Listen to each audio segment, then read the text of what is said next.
What's so funny? Dude, I almost had you. You almost had me? You never had a chance. This guy.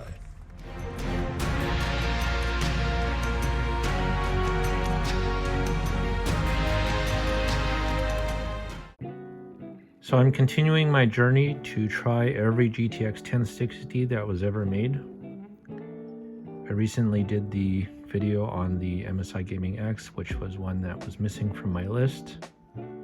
The Zotac was also missing from my list. And so here we are.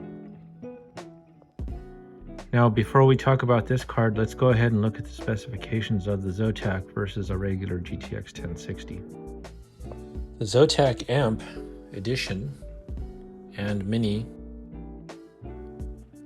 And here's the difference between the AMP and Mini and reference. The AMP has a twin fan design. There's no backplate, but it has a large heatsink that extends past the PCB.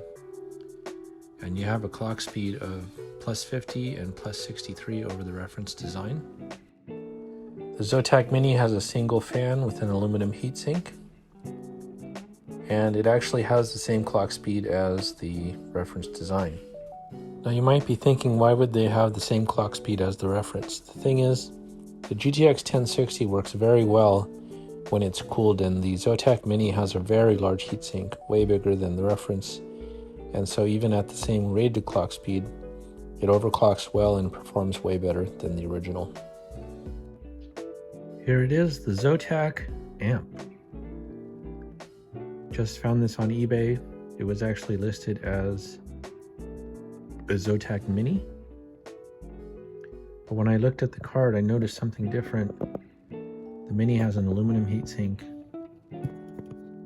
like one solid block. And I didn't know there was an AMP actually, but I tried to look up the different models, and I found out that the AMP had this heatsink, which is pretty much similar to the Evga SC model. So much beefier with the copper tubes and the blow-through fins. This one did not come with the fans, and I was able to get it for $54 on eBay, which is a little high, I think, for the card with no fans, but it works. So I'm just going to try a single fan setup on it. If you watch the other video that I did a single fan upgrade, and then I did a twin fan on a stock heatsink. But for this one, I'm just gonna do one big single fan. So I've already tested it. Let's look at the initial results first. So as you might imagine, the Zotac is the bottom of the pack as far as initial speed, because the overclock that it comes with is very low. Here's the FPS, and sometimes you'll notice that there's really not a big difference between them on a basic setting of this benchmark. Now let's separate the men from the boys. These are extreme overclocks. This is settings of the maximum I could overclock each card to after many tries. And you can see that the AMP falls short. And just for fun, here it is compared to the RX 580 and 590 at full overclock settings. This card reminds me of the MSI OCV1. It looks better than it is. When you see the twin fan and it says AMP and it has a pretty packaging, it looks really great, but in fact it's just kind of middle of the pack. If you can get one for cheap, that's nice. They do well, but I would suggest better the Evga card or the MSI.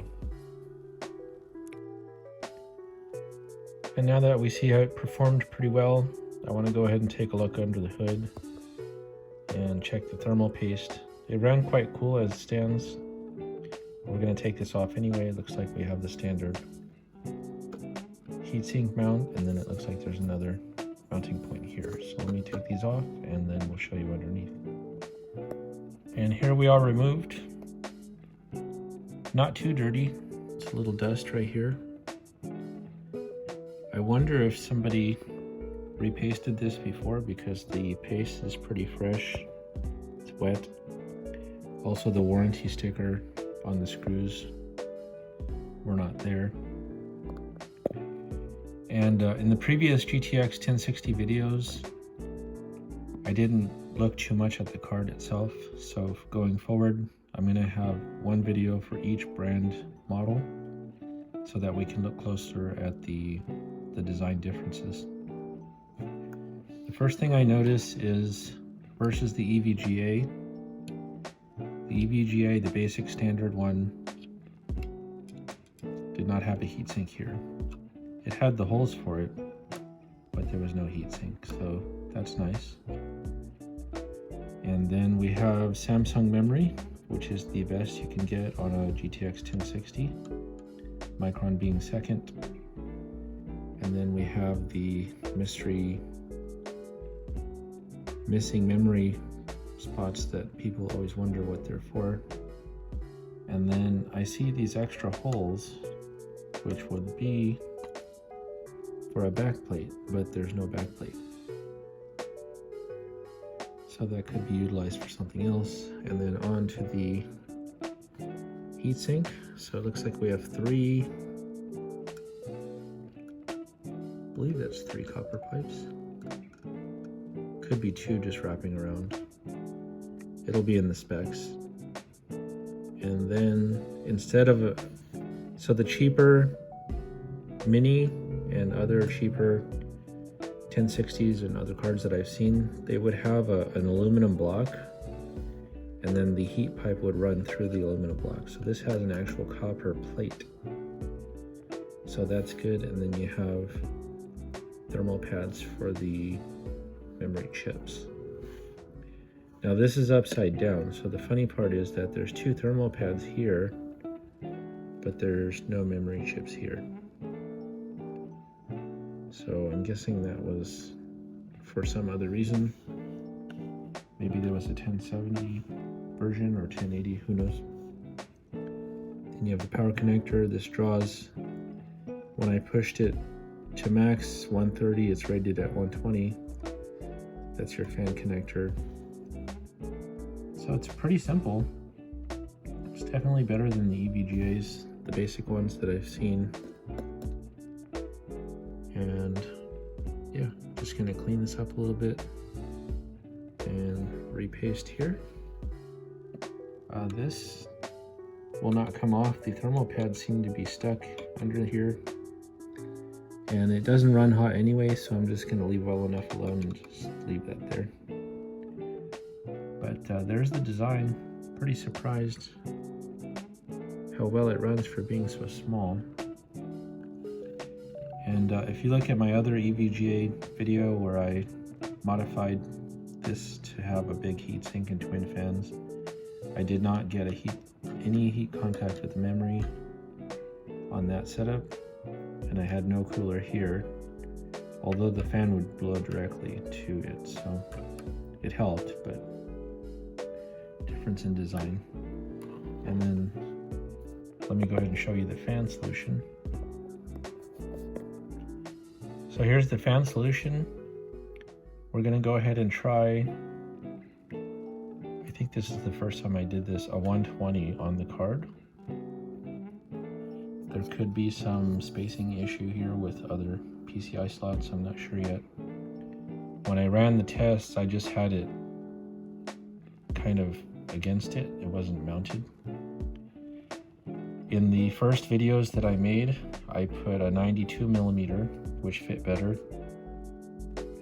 but you wouldn't get airflow over here or over here. And then in the secondary ones that I made, I put 280mm because you thought if you put 280s here, the 280s will exactly match this and match this, and it kind of fits perfectly. But the mounting was very difficult to get 280mm here without any sort of, way to bracket it. Luckily this one has screws. or screw holes that I can use and make a little bracket. But out of curiosity, I wanted to try a 120, and also I'm out of 92 millimeters, so that's also the reason why.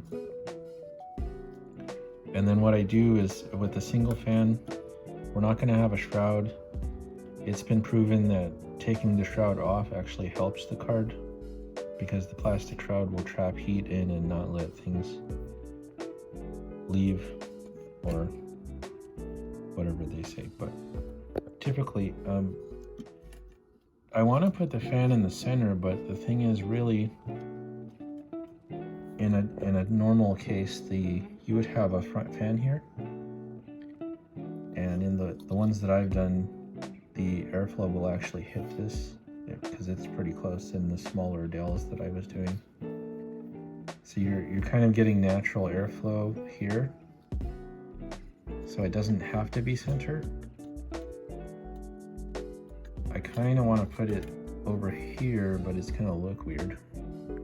The thing is, once in the case, nobody cares, but we'll see.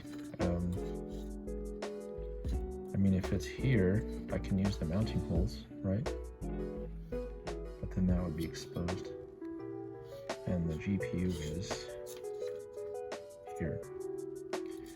Oh, also, there's another reason if you want to offset the fan, because you see the back of the fan is blank. Like, you're not getting any airflow to your device from the middle part.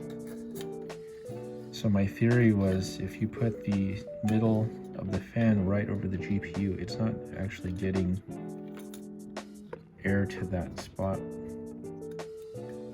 Might want to offset it a little bit. See? Let's see. In the middle here. So actually, there's a blank spot there anyway. We'll see. I'm gonna go for the easiest mounting point for now, just so I can get it done, but we can put it here, here. But again, ideally, two 80mm fans would be perfect. And these are only $10, and I love the Be Quiet fans. And that's it. I was going to move my twin fan setup from the 980 Ti to this, and just get rid of this whole setup and just use the assembly that I have, but then I can't use the 980 Ti anymore. So I don't want to break that, so we'll just put this here. We'll call it the super quiet Zotac Be Quiet version amp. And there you have it. So stay tuned. I'm looking for other GTX 1060s. I have yet to try a reference one with the blower fan. Never found one. And then I also want to try the Dell. I didn't know that there was, I don't know which Dells came with the 1060 factory.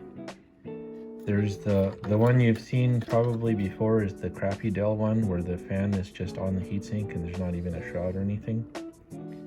But I saw on eBay there's a Dell, it's like a reference style blower, but it's not silver, it's black. It's just one black casing with a blower.